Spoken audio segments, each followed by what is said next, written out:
உதகை அருகே கல்லட்டி மலைப்பாதையில் கனமழை காரணமாக ராட்சத மரம் விழுந்து 1 மணி நேரத்திற்கு மேலாக போக்குவரத்து பாதிக்கப்பட்டுள்ளது. கூடுதல் தகவல்களோடு இணைக்கிறார் செய்தியாளர் சிவசாமி.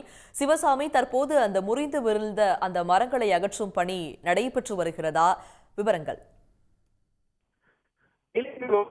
தொடர்ந்து ரெட் அலர்ட் எச்சரிக்கையான விடுக்கப்பட்டு வரும் நிலையில் மழையின் தாக்கம் என்பது படிப்படியாக அதிகரித்து தினம் சற்று ஓய்ந்திருந்தது. இந்த தினமும் ரெட் அலர்ட் விடுக்கப்பட்டிருக்கும் நிலையில் இன்று காலை முதல் பல்வேறு பகுதிகளில் பெய்து வருகிறது.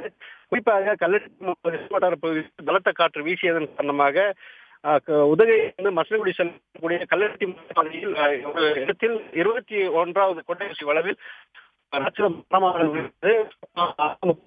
விழுந்த இந்த தற்போது அகற்றும் பணியாக நீண்ட நேரத்திற்கு பிறகு மரத்தை வெட்டி அகற்றும் பணியில் ஈடுபட்டிருக்கிறார்கள். இந்த போக்குவரத்து என்று எதிர்பார்க்கப்படுகிறது.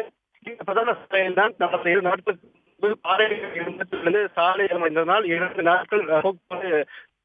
இந்த நிலையில் தற்போது மீண்டும் மரம் விழுந்ததால் 2 மணி நேரத்துக்கு மேலாக போக்குவரத்து நிறுத்தப்பட்டிருக்கிறது. இதன் காரணமாக சாலையின் 2 புறங்களும் 3 கிலோமீட்டர் தூரத்திற்கு வாகனங்கள் அனுமதித்திருக்கின்றன. தற்போது வாகன போக்குவரத்திற்கு கட்டுப்பாடு விதிக்கப்பட்டுள்ள நிலையில் ஏராளமான சுற்றுலா பயணிகளும் கல்லட்டி உள்ளனர்.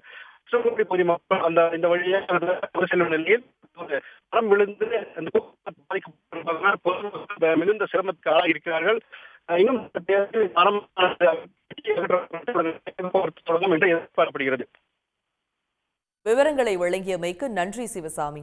உடனுக்குடன் செய்திகளை தெரிந்து கொள்ள சன் நியூஸ் பெல் ஐகானை கிளிக் பண்ணுங்க.